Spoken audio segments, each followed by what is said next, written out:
And it's a pleasure to read with my beloved. Those poems, they're astonishingly beautiful. It's always hard to read after you. Saudade, there is one great, I did a book of translations of Japanese haiku, and there is a poem that I think defines saudade by Basho. Most of, at the time, 17th century, every Japanese poet was supposed to write a poem about Kyoto in the springtime. And he wrote a poem about Kyoto in the springtime that goes, even in Kyoto, hearing the cuckoo sing, I long for Kyoto. Is that saudade? And as you were saying that, it struck me that James Hillman has an essay in which he describes a Greek island on which there was a cult to a god named Pothos, not Pathos, but Pothos, P-O-T-H-O-S, and it's basically a faceless stone. And the archaeologists putting it together figured out that it's the god of nameless longing, that Pothos is the god of. And I thought that as an environmental ethic that was a beginning of a spirituality, actually might be a great idea to begin with the idea of a longing for the planet when we feel like we're living on the planet, something like that. So I've a poem called State of the Planet, since we were talking about the environment poetry today. I'm not going to read the whole thing, it was, but I'm going to kind of cut away through it because part of it bears on some experience I've had here.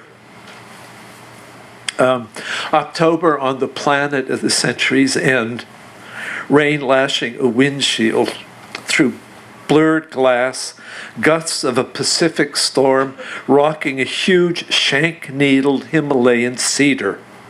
Under it, a Japanese plum throws off a vertical cascades of leaves the color of skinned copper if copper could be skinned. And under it, her gait as elegant and supple as the young of any of Earth's species, a Berkeley schoolgirl negotiates a crosswalk in the wind, her hair flying, the red satchel on her quite straight back, darkening splotch by smoky crimson splotch as the rain pelts it. Out of one of the 6 billion of her hungry and curious kind. Inside the backpack, dog-eared, full of illustrations, there must be a book with the title like Getting to Know Your Planet.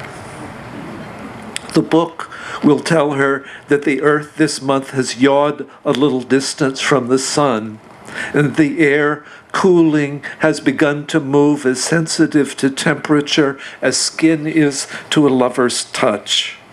It will also tell her that the air, it's likely to say the troposphere, has trapped emissions from millions of cars idling like mine as she crosses the crosswalk and is making a greenhouse of the atmosphere. The book will tell her that climate is complicated, that we may be doing this, and if we are, it may explain that this was something we've done quite accidentally, which she can understand not having meant that morning to have spilled the milk. If she lived in Michigan, she'd find washed up on the beach in a storm like this, limestone fossils of Devonian coral. She could study the faint white markings. She might have to lick the stone to see them if the wind was drying the pale surface, even as she held it, to bring back the picture of what life looked like 300 million years ago. A very delicate honeycomb with mouths. Cells that divided and reproduced. From where? Why? In our century, it was the fashion in philosophy not to ask unanswerable questions. That was left to priests and poets. Then a bacterium grew green pigment. This was the essential miracle. It somehow unmated carbon dioxide to eat the carbon and turn it into sugar and spit it out, hiss out the molecules of oxygen the child on her way to school is breathing, and so bred life. Something then of DNA, the curled musical ladder of sugars, acid, from there to eyes, ears, wings, hands, tongues, armadillos, piano tuners, gnats, sonnets, military interrogation, the coho salmon, the Margaret Truman Rose. The people who live in Tena, near the Napo River in Ecuador, say that the black viscid stuff that pools in the selva is the blood of the rainbow boa curled in the earth's core. The great trees in that forest house 10,000 kinds of beetle, reptiles no human eye has ever seen changing color on the hot, green, hardly changing leaves whenever a faint breeze stirs them. In the understory, bromeliads and orchids whose flecked petals of womb or mouth-shaped flowers are shapes of desire in human dreams. And butterflies, larger than the palm, held up to catch a ball or ward off fear. Along the river, wide-leaved banyans where flocks of raucous parrots, fruit eaters, and seed eaters rise in startled flares of red and yellow and bright green. It will seem to be poetry forgetting to be sober, to say the rosy shinings in the thick brown current are small dolphins rising to the surface where gouts of oil, the oil that burns inside the engine of the car I'm driving from the banks, is coming clear. This child, I'm skipping, editing a bit here. This child, some Hazel Magoon walking on a beach just south of Traverse City, might see a flock of buntings, black and white, flash in the October wind, headed south toward winter habitat, and hope that they would find the December fields their kind had known and mated in for 20 centuries, 30 centuries or more was still intact. That they will not go the way of the long-billed Arctic curlews who flew from Newfoundland to Patagonia in every weather and are gone now from the kinds on Earth, the last of them seen by any human alit in a Texas marsh in 1964. The girl is crossing the street or walking the beach. What is to be done with our species? Because we know we're going to die, to be submitted to that tingling dance of atoms. Once again, it's easy for us to feel that our lives are a dream. As this speaking to you tonight is in a way a dream. All of it, a dream, all of it, and we alive somewhere outside it watching. It's possible in imagination, though, to tell the story backward. First one, and then a few birds, and then hundreds just stopping over here to vanish then in a marsh at dusk or vanish in the sky heading south. Because the earth needs a dream of restoration. The birds that just keep arriving by the thousands, and someone there to understand it is a dance, immense Arctic flocks, that dance of teeming life. Well, I was trying, Hazel, to imagine you, where are you in this, that day on the beach, seeing that amazing flock of buntings and thinking about all this incredible life that we're responsible for. So I'm going to read from a series of poems I'm working on, and it begins with a little prose that is in a way an explanation of what is, and it's called Patches of Snow in July. And in the version I'm working on, it's full of actuarial information, which I'm going to leave out. Patches of snow in July. In June, there had been weeks of unseasonable cold and several days of snow in the Tahoe Sierra, so that city people were driving up to ski on the 4th of July.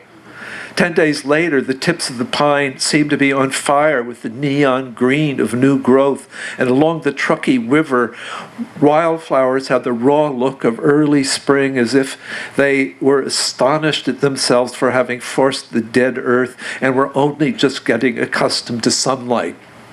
Coming into the valley, something about the way the grasses and wildflowers and young trees climbed the mountain, leapt right up to tree line, white patches of snow and the saddles of bare rock between the massive peaks glittering in the sun that undid me, if that's the right word, undid, woke up, life in its exuberance, rushing straight uphill toward death. The night before, I had been reading an anthology of 17th century English poets, and I thought of a poem on the subject of death in infancy by Richard Crashaw. It begins with these lines: "Nor let the milky fonts that bathe your thirst be your delay. The place that calls you hence is at the worst milk all the way." This is death in infancy. Almost as if one should not speak of it, who has not, as a parent, been through it. Too soon to tell them that life is a breath, or that life, which is so fair, is so unfair. Too soon to be sure one is not hearing through a wall the last crying before sleep, and too late to know a lullaby from inconsolable lament. Hush now, just begun. Sleep a little. Sleep.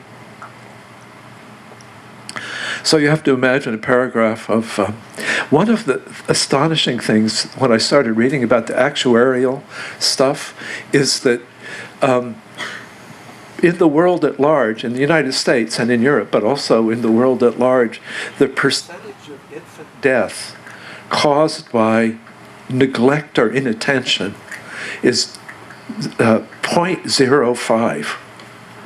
If you think about our most recent grandchild, I was just looking and thinking, this is really not great engineering, you know? They're completely helpless for years, and you can't take your eye off them for at least 5 years. And hardly any, it turns out the human beings are absolutely great at this one thing. All they have going for them is large eyes and crying. And we rarely, we don't kill them that way. Death in childhood. These each have an epigraph from a 17th century English poet, which cover lightly, gentle earth. Ben Jonson. Death in childhood. He was a solemn and delicate little boy. His father was a physicist, and I could see on the day that I minded him on the beach in La Jolla that the shell in his hand was no toy to him. He had learned to look at things, also to treat information with great seriousness. So he studied the shell carefully and explained to me that the successive ridges on the curvature were the stages of its growth, and what form of carbon calcium was, and how evolution had worked its way up to invertebrates. He brushed back a shock of blonde hair from his eyes to look up and see if I were following him. The hole in his heart was not what killed him. It was the way that his lungs had to labor because of the defect. The surf was breaking through irises of light, quick, small rainbows down the beach as far as one could see. He had to have been a very avid listener, it seemed to me, to mean that he'd been loved and wanted to be like his father, which was why it was so delicious to him to be talking to almost any adult about all there is to know. And this is Death in Adolescence, epigraph from John Donne. I should say the main cause of the death of children in the United States and Europe in childhood is congenital diseases, what kill them.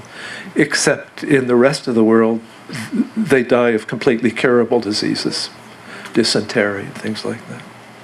And I won't do this with each of them, but you can imagine what the main causes of death in adolescence are. We shall new shadows make the other way. John Donne. On a Tuesday morning, I want to say two things about this poem for some of the kids. They're just little flashes of Shakespeare. In King Lear, he loses a teenage daughter at the end of the play and comes howling onto stage with his grief. And there's a famous line in Shakespeare's Macbeth in which he says of our life, out, brief candle. On a Tuesday morning, early, on the lawn by the pond, there's a scattering still of red and white rose petals from a Sunday wedding. Slow ripple of wind on the green pond. Quick rippling in the aspen leaves. Is there anything that doesn't stand for them in summer?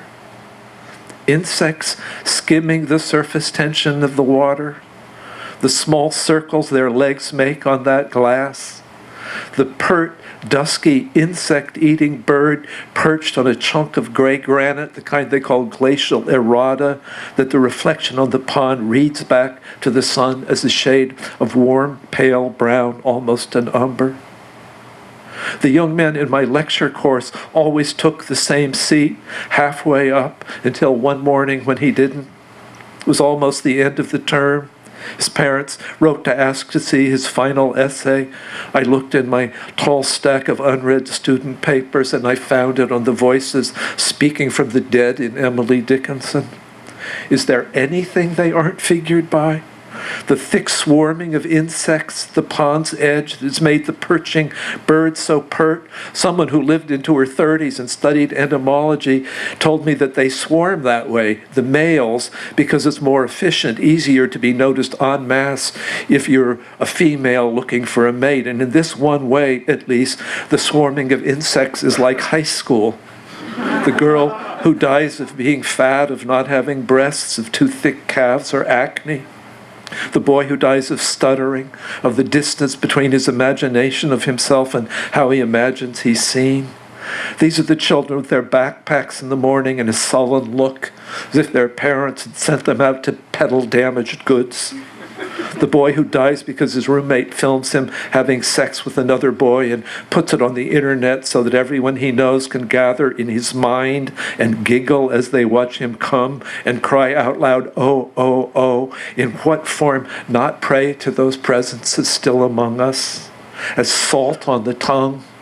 Used candy wrappers blowing down a street, white candles in summer, pumpkin-colored in the fall, pewter candlesticks of the Federalist period with finger loops to hold them round his eyes, out, brief, once they have been set out on a table or a cupboard top to conjure old habits of illumination, sleek chrome candlesticks, yes, well, the steaming, churned windows in a washing machine, all straightaways on highways, all long, slow curves on mountain roads, don't they stand for them? The red glow fading in the tubes of old radio sets when you turn them off, the tinny sound of the recorded voices of disused comedians. Say, Molly, why didn't you take the elevator up? Because, McGee, the sign said 1933, 1938. Isn't that their voice that's disappearing? The unfinished young become old just that way. New tennis shoes, they stand for them. Old tennis shoes. Arthur Axelrod, you were the tall, stately Gothic arches that the elms made down the settled, handsome old neighborhoods in Buffalo, New York before the elm disease took them. And you're the active youth orchestra of bacteria in the spores of elm disease. You're the large, huge Morris Louis canvas of color disappearing in the abstract expressionist galleries of the Albright Knox. It was my first job. The English department was a Quonset hut and the department was full of poets. There must have been a dozen poets. And this precocious high school boy came after school to wander in the halls. I used to write like Creeley, he would say. Basil Bunting got his meter from Scarlatti, he would say. Pink-faced boy, plump as if from a mild deficit in testosterone. I can't seem to finish my Olsen elegy, he said. His father was a stockbroker, a supporter of the symphony, his mother the head of nursing at the hospital. And they didn't know, people said laughing, these kind and intelligent people, what to make of him.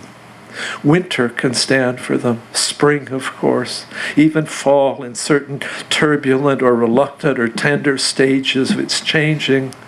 What doesn't stand for them is what's old and worn out, used up, though what's old and skilled, the skills almost unconsciously absorbed. So the pleasure of them also is almost unconscious. Maybe a place to stand to see them. Not the point of view of the young actor whose agent calls before the interview to remind him not to comb his hair.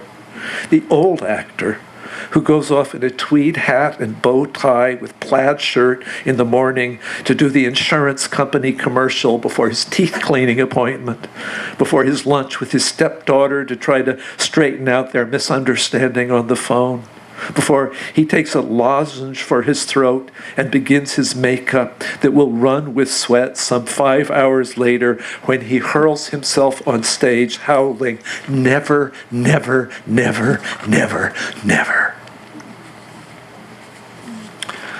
And this is those who die in their 30s, 20s. Just two more of these. I'm not going to take you to the nonagenarians yet today.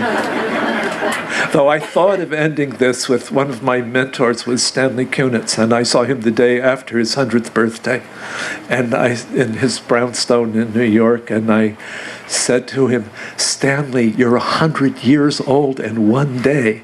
And he said, "I don't recommend it."